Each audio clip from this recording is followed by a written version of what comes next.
Thanks, Phil, and thanks everyone for attending. I'm Rich Hallett. I'm a research ecologist with the U.S. Forest Service. I started my career with the Forest Service on the Tongass National Forest on Prince of Wales Island. From there, I moved to the Upper Peninsula of Michigan and worked for Mead Paper as a regeneration forester, and then on to the University of New Hampshire, where I did my master's and PhD. I did. I joined the R&D division of the Forest Service in 1996, and I studied forest management and forest health at a regional scale for the northeastern U.S. About 12 years ago, I had the opportunity to join the New York City Urban Field Station and shifted my focus into trying to understand urban ecology. And so I've been able to blend some of my knowledge that I gained studying rural forest management and moving into the science and practice of forest management in cities. Now, when we begin to think about forests in cities, the urban forest is defined as all the trees within the city's boundaries. And of course, that includes street trees, landscape parks, and forested natural areas, which are more akin to the forests that I started my career in out in rural areas. And today, that's what we are going to be focusing on. And so within the forested natural areas, there are open spaces, invaded forests. We have issues with exotic invasive plants, gaps within the canopy, and then healthy forests within the city.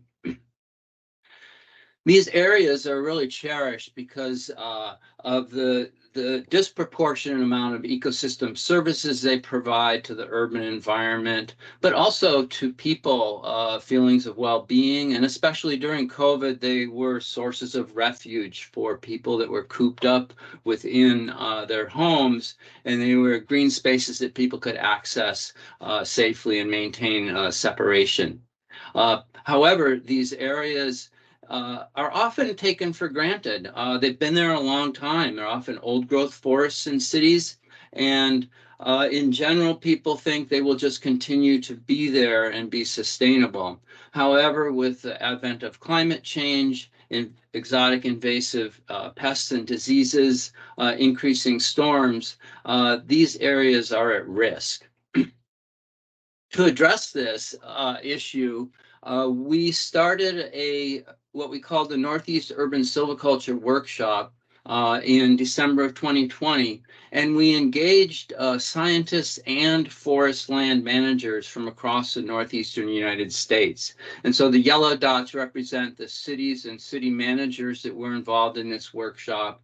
The blue dots are the various universities and university scientists that were represented. And we also included representatives from U.S. Forest Service Research and Development and our urban field stations in Baltimore, Philadelphia, New York, and Springfield, Massachusetts. The focus of this workshop, as I said, was on forest and natural areas within cities, but more specifically, our central question was, how does the urban social ecological system interact with our potential to sustainably manage oak-dominated mixed hardwood forests in cities? So we provided a little focus to our discussions. We were really focusing on healthy forests and native closed canopy. We're focusing on oak because oaks aren't typically regenerating in our forested natural areas in cities, but also across rural areas, oak regeneration is an issue. Oak has a broad range, natural range, and we begin to start to think about how our urban forest managers could interact with knowledge that our rural forest managers have gained by studying silviculture for the last 100 years. Some of the experts from our universities represented the rural silvicultural practices, and so this generated a lot of really interesting discussion. Our workshop logistics, this was all virtual, of course, because we were still on lockdown for COVID. And really think about how we could engage people and not just talk to them with presentations, but also engage them in understanding what kinds of issues each city was facing, and also engaging our experts to help have these discussions.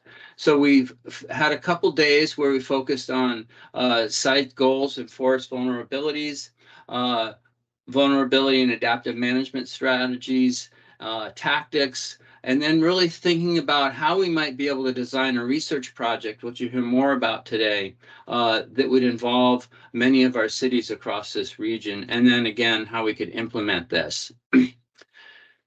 We had the workshop participants use a vulnerability assessment tool that was adapted from some of Leslie Brandt's work, which was really focusing on self-reporting on some of the top factors they were facing. And I've just pasted in a few of the factors. There's much more in our paper, which I'll share with you next, but really focusing on what the majority of the folks in our workshop felt were issues within their urban forested natural areas. And so storms and vulnerability to wind throw, biotic invasion and herbivory, and then really thinking about how adaptive capacity could be engaged in making our urban forests more sustainable. If you want to know more about this, we wrote a paper on our experience with this workshop, and and I believe this can be pasted into the chat. And as I mentioned, it was a broad geographic range of folks and also disciplines covering both from the practice side of things into the research side of things. And the workshop was a big success.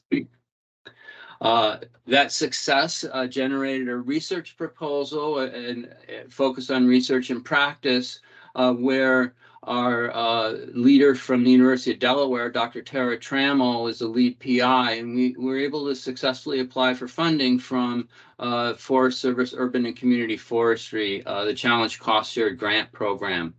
Our project title was Silviculture in the City, Advancing Urban and Climate Adapted Management Strategies for Forested Natural Areas in the Northeastern U.S.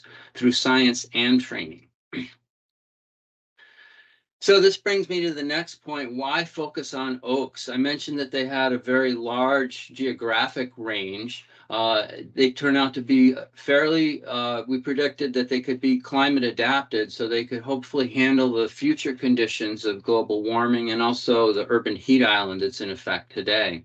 But also they support over 500 species of caterpillars, which then in turn support our bird populations, our native bird populations. They produce acorns. And from the economic side of things, more generally, for instance, in Kentucky, they support about $2 billion of economic impact in wood products and about $6 billion in the distilling industry. And so the importance ranges from the ecological and ecosystem services all the way to the economic.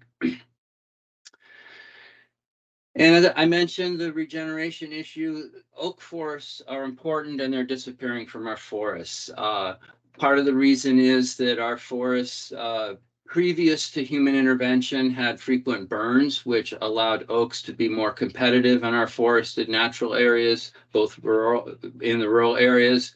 Deer is a huge problem in rural, and it turns out in our cities. We have deer everywhere and they eat everything. Lastly, I'll leave you with the idea that we discussed in our workshop, and our traditional rural silviculturalists said, well, if you want to reintroduce oaks into your forests, you need to do some thinning, which of course in our urban foresters, this was an anathema. We don't cut trees in our cities. However, as I mentioned, our forests are at risk in cities because of gaps that are created in blowdown. And one of the issues that we face in our urban forests and natural areas are these gaps. And you can see on the left a recent gap in Baltimore where a big tree fell over. My colleagues are standing in a patch of newly formed Japanese stilt grass. And on the right in Pelham Bay Park in New York City, this is an older gap. And you can see what happens when we lose our canopy. Exotic invasive plant species come in and make it impossible for regeneration to occur. And so with that, I'll leave it to Max Piana, who will be talking about our study and some of the details of how we hope to approach this and learn how to deal with some of these issues that I've just outlined.